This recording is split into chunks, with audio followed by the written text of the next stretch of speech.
You know, today, with all the research available, with science of positive psychology, aka science of happiness, with hundreds of millions or billions of dollars invested to help people become happier, do you and or your clients still struggle to be happy or happier? Most of us do. Now, to bring you back to my secrets of habits of happiness, what I call, let me take you back to my childhood. I grew up in Sarajevo. Some of you may remember from 1984 Winter Olympic Games.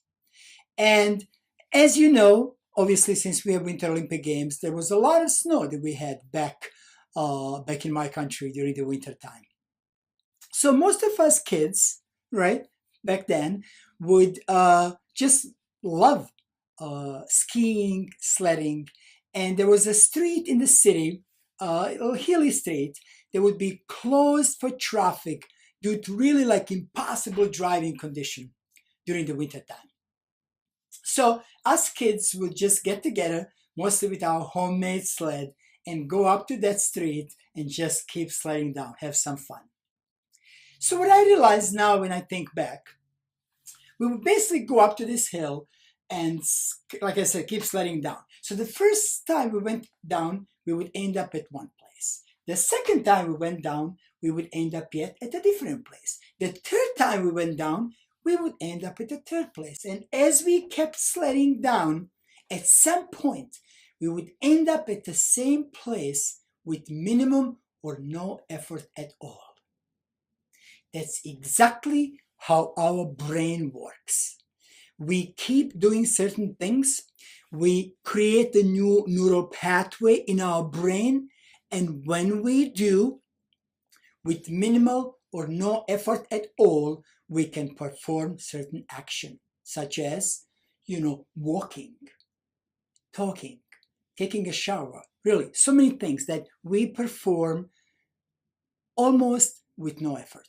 For some of us who are lucky enough, of course, to be able to do these things. So, before we move on, think about a habit you want to change or new habit you want to introduce. Just think for a second, because taking this course is really all about helping you, and then in turn, if you have a client, you helping your clients to change their habits. So think about the habit you can change and or introduce for a second. And now you could certainly download the form that I have here. And what I do is I created what I call the 30-day habits challenge. And the 30-day challenge is basically to help you establish this new neural pathway, to help you establish your new habit, your goal, new habit, or replace the existing one. And the reason we do 30 days, most of you know, is because the research shows that it takes 21 days, 21 to 30 days to establish a new habit. Most of the research says 21. I prefer to say 30 days since I did my own research, tried so many of these things myself, and I would say keep it to 30 days, 30 days in a row. So this way you can have this form, do kind of like check mark, day 1 through day 30. Did you do it? Yes or no, right? And the reason we're doing this is because, of course, you want to see more yeses than nos. But if you do see more nos, or a lot, or even a few, you want to go back and find out why you didn't do certain things. I bet you will be able to analyze it and then understand why you didn't do it. So what are habits? Habits are things we do, emotions we have, believe it or not, and thoughts we have. These all could become habits. Now, before we move into habits, I want to explain something what I call the habit loop. What's the habit loop? Everything we do, every habit starts with a trigger, right? Every habit starts with a trigger. Then we have a routine, so things we do or thoughts or emotions, and then we have reward. So the brain will basically reward us for every habit. this gets tricky. In a second, I will explain that why. So let's take something simple, right? Brushing our teeth. We all do this. There is something that triggers it. I don't know what it is for you, but I bet you if you start analyzing it, there is something. So maybe you do as soon as you wake up. Maybe you do before you have a coffee, after you have a coffee, immediately before you leave, before you take a shower, after you take a shower. I don't know what it is, but there is something that triggers it, and your brain knows exactly what to do, when to start that routine. Now we have this routine, so it's brushing our teeth, that's a routine. And then we have a reward. In this case, it's simple to explain, right? We smell good, we feel good, we're kind of ready. You know, when we do it in the morning, first thing in the morning, we're ready to roll. We're ready for our day, right? So that is our reward. And it kind of goes in a loop. Trigger, routine, reward. Trigger, routine, reward. And that's how all habits really, really work. Now, there is a little something I need to explain, and that is the short-term goal versus a long-term goal. What do I mean by this? Let's say your long-term goal is to lose weight. Your brain, and my brain and everybody's brain, so don't think it's just you, focuses on short-term goal.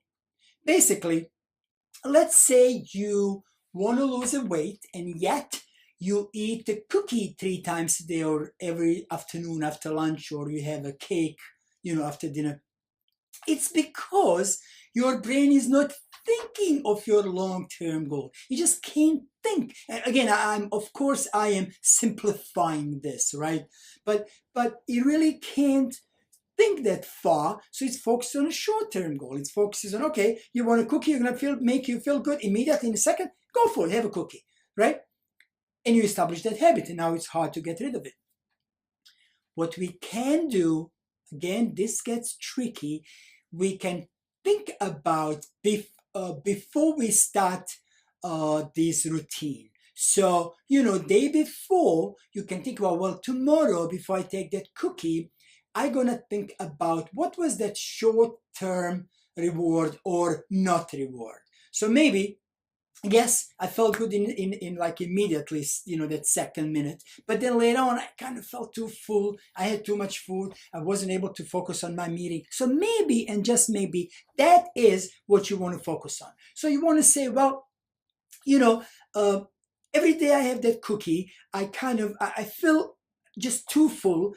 I cannot focus on these meetings. I miss a lot because, I'm just thinking of my cookie before I have it. Whatever that is, right? So make it so that you will trick your brain, and your brain will focus on a long-term goal, which is, hey, I don't want to lose weight. I don't want just to feel good today. I want to feel good, a year from now, 2 years from now, 3 years from now. As long as you kind of keep reminding yourself and keep tricking your brain, you will be able to do that. Let's talk about types of habits. There are 3 types of habits. Basically, I introduced the 4th one. In a second, I will explain. The first, physical habits. Easy to explain. Things we do. Brushing our teeth, walking, running, driving, right? Physical habits, things we do. Then there are emotional habits. Often, we don't think of them as habits, right? Because often certain emotions, so you might feel sad, mad, angry, upset, happy, joyful. Often, there's something triggers it. This becomes your habit, right? It could be good habit, which is, hey, you have more happier moments than sad. It could be not so great habits for you if you have more sad moments than happier moments. And then there are thinking habits. Often we don't think of them as a habit, right? But sometimes, I'll give you an example. I live in New Jersey now, and as you saw, I grew up in Sarajevo, where we had lots of snow. So the first day, in the winter time, the snow, and I wake up in the morning and the first snow, and I look at the beautiful white covered, street and lawn and so on. it will immediately bring me back to Sarajevo, bring me back to this beautiful time when we kept sledding down that street and we all had fun as a kids, when we didn't need research to teach us how to be happy. So those are the thinking habits. And then number 4, really important, what I call circle habits. Now, what are circle habits? Have you ever, maybe it's just me, said to yourself, tomorrow or next week, I'm going to start exercising, start meditating, doing yoga, eat less, eat healthier, whatever it is, right? Then tomorrow or next week come, you go, well, I'll do it tomorrow. Then tomorrow comes, I'll do it next week. Next week comes, you go, well, you're not going to go on vacation next week, so I can't really do it. Next week comes, well, I'm on vacation. Then next week comes, well, I just came back, and so on, right? So we find all these excuses. Now, nothing wrong with not starting a new habit. Well, maybe there is something, but again, we don't want to drive ourselves crazy. But there are 2 things that are really bad with these circle habits. So what's bad? Number 1, you keep telling yourself you're going to do something and you don't do it. So first of all, you didn't do it, right? Okay, fine. But second of all, what's really more important, you drive yourself crazy because you didn't do it. So you make yourself, you probably feel bad because you didn't do it. You really have 2 choices with the circle habits. And choice number 1 is Nike, right? Just do it. Easily said than done.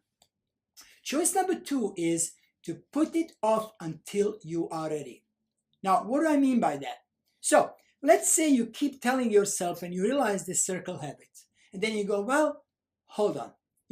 I work 18 hours a day. I get up already 4:30 in the morning. I come home so late. I really have no time to exercise. So let me put it off until I'm ready. So you might evaluate it, let's say, in 30 days. But make sure you do. 30 days come, you look at your calendar, you go, let me reevaluate. Yep, I still work, 15 hours a day. I can't do it. Give it another 30 days. It comes, you go, dude, I'm awesome. And now I work 8 hours a day. I can definitely start exercising more.